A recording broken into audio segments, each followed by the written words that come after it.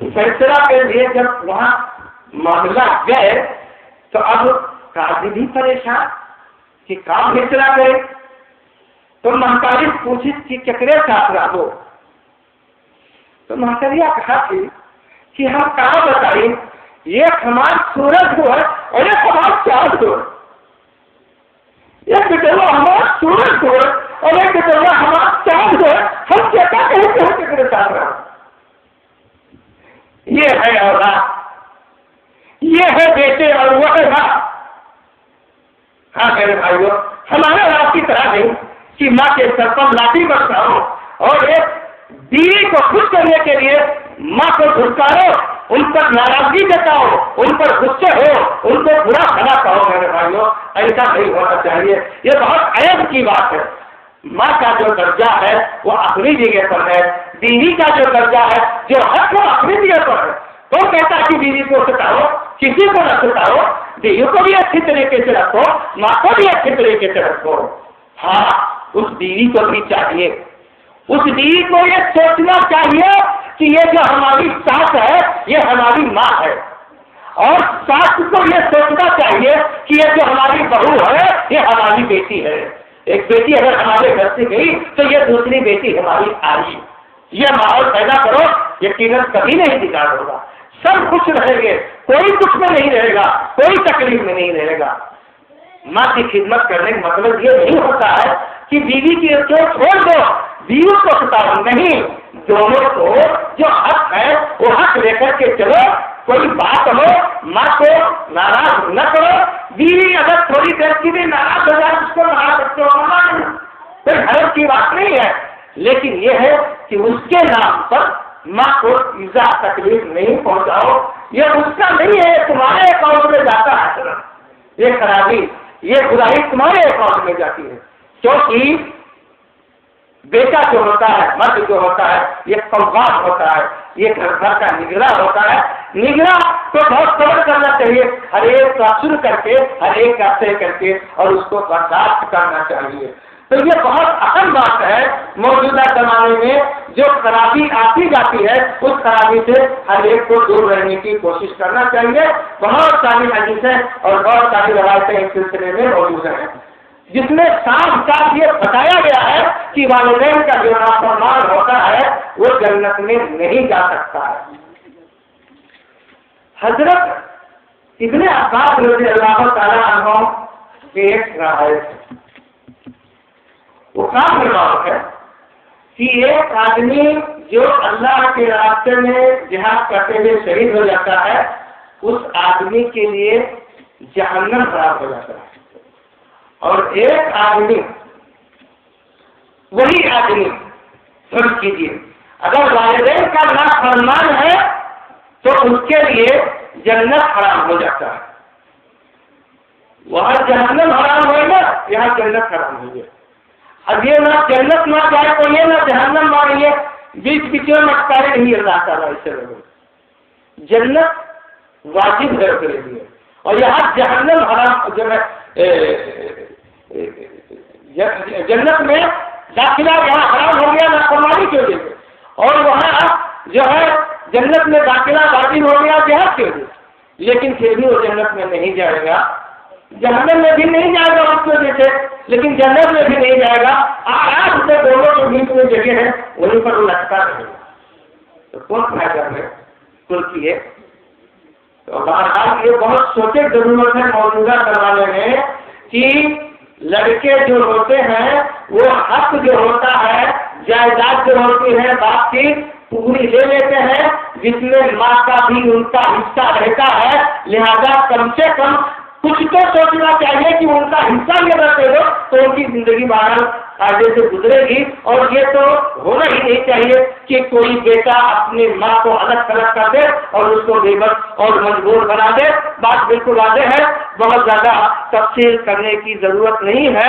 اب ایک چھوٹی سی بات کہنا چاہتا ہوں، چھوٹی نہیں بلکہ بڑی ہی بات ہے. یہ ایک اقربا پروری، قرابت داری اور رشتے داری. قرابت داری یعنی حسب نسب والا رشتہ، اور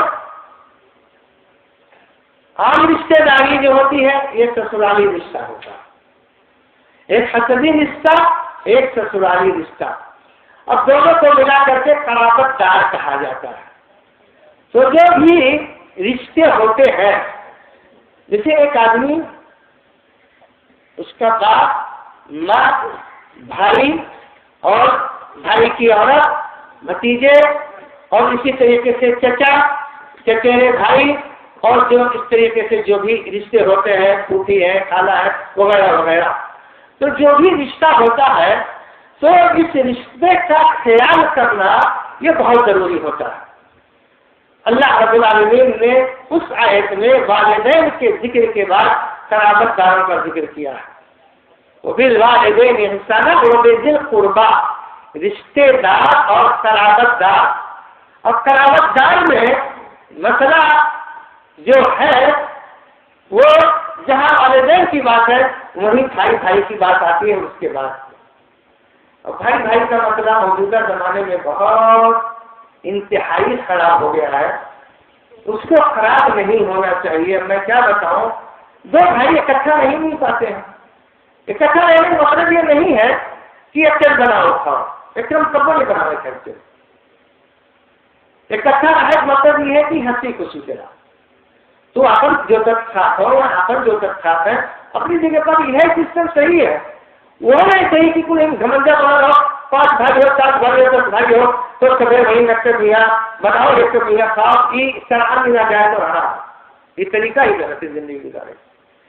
لیکن بھائی بھائی کی جو پیار محبت ہونی چاہیے وہ اس حساب سے ہونی چاہیے کہ آپ اپنا اپنے حصے میں رہیں، میں اپنا اپنے حصے میں رہوں، ایک دوسرے کے حامی اور مددگار رہو، ایک دوسرے سے الفت اور محبت رکھو، ایک دوسرے کا جو خون کا رشتہ جسم میں دوڑ رہا ہے وہی دودھ آپ کے جسم میں، وہی دودھ آپ کے حقیقی بھائی کے جسم میں، تو اس رشتے کو، اس دودھ کو برابر برقرار رکھنا چاہیے اور لڑائی جھگڑا کر کے نہیں رہنا چاہیے۔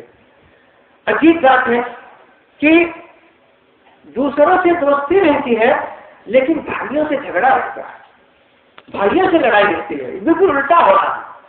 مطلب شریعت جو چاہتی ہے کہ ایسا ہونا چاہیے تو آدمی سیدھے اس کے الٹا کرتا ہے۔ بھائی بھائی اکٹھا نہیں رہیں گے اور دنیا بھر کے ساتھ اکٹھا نہیں رہیں گے، ان کے ساتھ کاروبار بھی کریں گے، اشتراک بھی کریں گے، ان کی مدد بھی کریں گے، سب کچھ کریں گے، لیکن بھائی چاہے دیا ہو گیا تو انہیں بات کرتے ہیں تم ہو گیا، ارے ہم کھا گئے کہ مطلب کیا ہم ارے وہی نہیں سکتا تھا، اتنا بڑا چودھری بن گئے ہم، یہ نہیں سوچے تھے کہ اللہ کے حکم کا ہے۔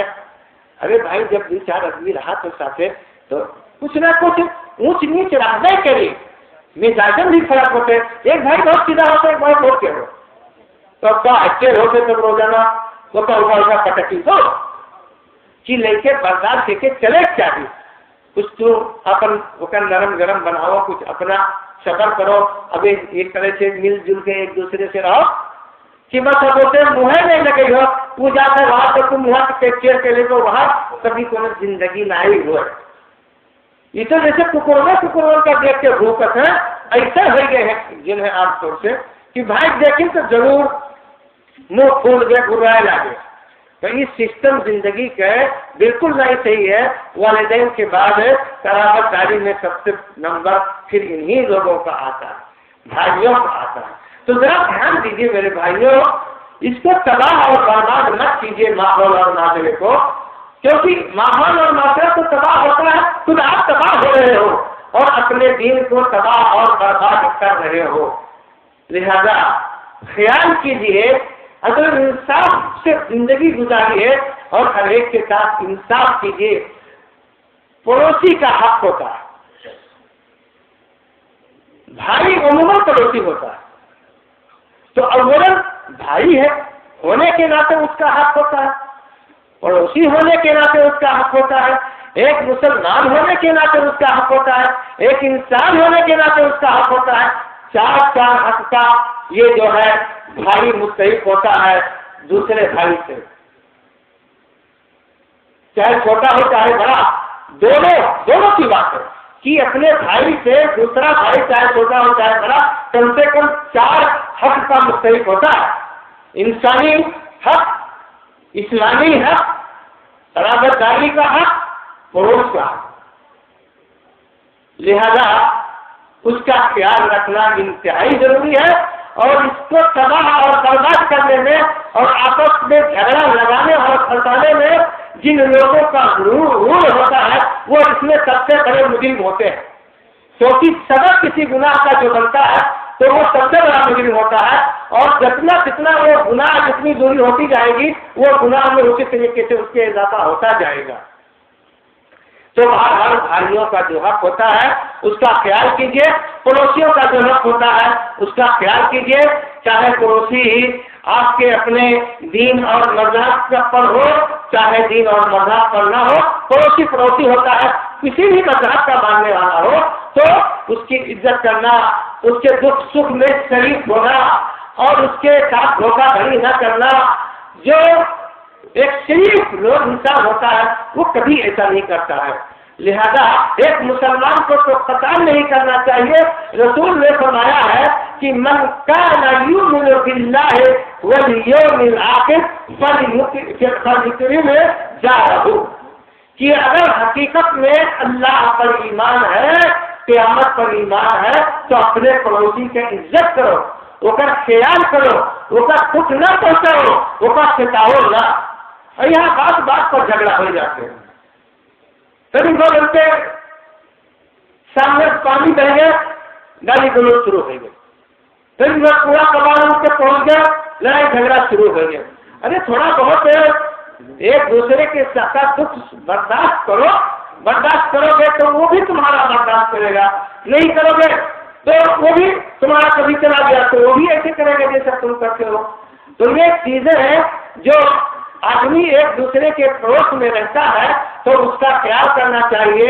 اللہ رب العالمین نے قرآن کریم کی اس آیت میں جہاں قرابت دار کا ذکر کیا ہے اس کے بعد پڑوسیوں کا ذکر کیا ہے، اور رسول نے تو یہ بھی فرمایا ہے کہ جو آدمی ایک آدمی ایسا ہے جو مسلمان ہے، تین مرتبہ نے کہا کہ وہ آدمی مسلمان نہیں، وہ آدمی مسلمان نہیں۔ صحابہ نے کہا کون؟ اللہ کے رسول؟ کہا ارے وہی جس کے پڑوسی اس کے دکھ سے پریشان رہتے ہیں تو وہ آدمی جو ہے مسلمان نہیں ہے۔ تو پڑوسیوں کا خیال رکھنا چاہیے، والدین کا خیال، بھائیوں کا خیال، پڑوسیوں کا خیال۔ عام طور پر انسان اتنے لوگوں کے ساتھ رہتا ہے اور پھر دوست احباب ہوتے ہیں وہ تو ہوتے ہی ہیں۔ اب اس کے علاوہ جو حقوق ہیں اور بھی حقوق ہیں، میں سمجھتا ہوں کچھ زیادہ ہی لے لیا میں نے۔ سب سے اہم بات ہے راستوں کا حق، راستے کا حق۔ ایک مرتبہ صحابہ کرام راستے میں بیٹھے ہوئے بات کر رہے تھے، آپ نے کہا یاکم الجلوس فی الطرقات، خبردار جو راستے میں بیٹھے۔ کیا کہا؟